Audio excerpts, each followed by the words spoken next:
നീ നിനക്കൊരു best guest ഉണ്ട്. ആരുടെ കുട്ടാ? കള്ള. റൂമിൽ ലോക്ക് ചെയ്തിട്ട് എൻ്റെ വീട്ടിൽ ഇവർ ആരോ വന്ന് ക്യാമറ വെച്ചു. ബെഡ്റൂമിൽ ക്യാമറ വെച്ചിട്ട് എൻ്റെ ഹസ്ബൻഡിന്റെ വൈഫൈ ഹാക്ക് ചെയ്യുകയും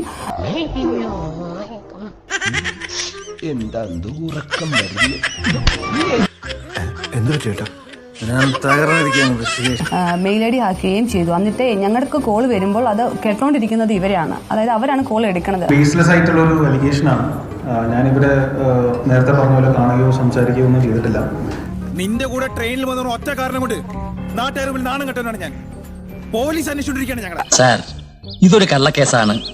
ഞങ്ങൾ അങ്ങനെ ചെയ്തിട്ടില്ല. ഞങ്ങൾക്ക് അതിന്റെ ആവശ്യം. താങ്കളുടെ ലോക്ക് ചെയ്തതിനു ശേഷം താങ്കളുടെ ഹസ്ബൻഡിന്റെ വീട്ടിൽ പോയിട്ട് എന്ത് ചെയ്തു എന്നാ പറഞ്ഞത്? അവിടെ ഒരു ബെഡ്റൂം ക്യാമറ വെച്ചു. പുറത്ത് തല കാണിക്കാൻ പറ്റുന്നില്ല.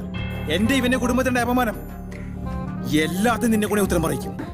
നീ മരണമാസാടാ, വേറെ ലെവലടാ നീ. അവിടെ ഞാൻ ഇത് അവിടെ ഇരുന്ന് തന്നെ ഈ നിവിൻ പോളി ഞാൻ അവിടെ ഇരുന്ന് നിവിൻ പോളി എൻ്റെ ഹസ്ബൻഡും മോനും ബെഡ്റൂമിൽ കിടക്കുന്നത് എന്നെ അവിടെ ഇരുന്ന് കാണിച്ചു തന്നിട്ടുണ്ട്. എൻ്റെ ഭാഗത്ത് ന്യായമുണ്ടോ അല്ലെങ്കിൽ ഞാൻ അങ്ങനെ ഒരു കാര്യം ചെയ്തിട്ടില്ല എന്ന് എനിക്ക് 100% ഉറപ്പുള്ളതുകൊണ്ട് തന്നെയാണ് ഞാൻ മീഡിയനെ എനിക്ക് ഇന്ന് തന്നെ പ്രസ് മീറ്റ് വിളിച്ച് എല്ലാവരും കാണണമെന്ന് പറഞ്ഞത്.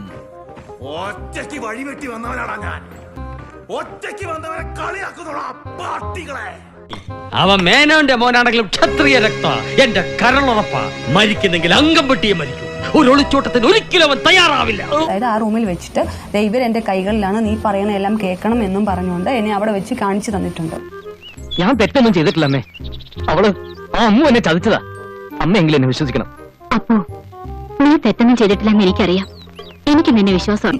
ഈ നിവിൻ പോളി അടക്കമുള്ള സംഘം അതിക്രമിച്ചു കയറി പീഡിപ്പിച്ചത്. നിവിൻ പോളി 2 ദിവസവും താങ്കളുടെ ഫ്ലാറ്റിൽ തന്നെ ഉണ്ടായിരുന്നു? അതെ, ഉണ്ടായിരുന്നു. എന്തോന്നടാ ഇതൊക്കെ? വെറുതെ കഴിഞ്ഞ ആഴ്ച നടന്ന കാര്യങ്ങൾ പറഞ്ഞ് എന്നെ നാറ്റിക്കരുത്. ഞാൻ പോട്ടെ.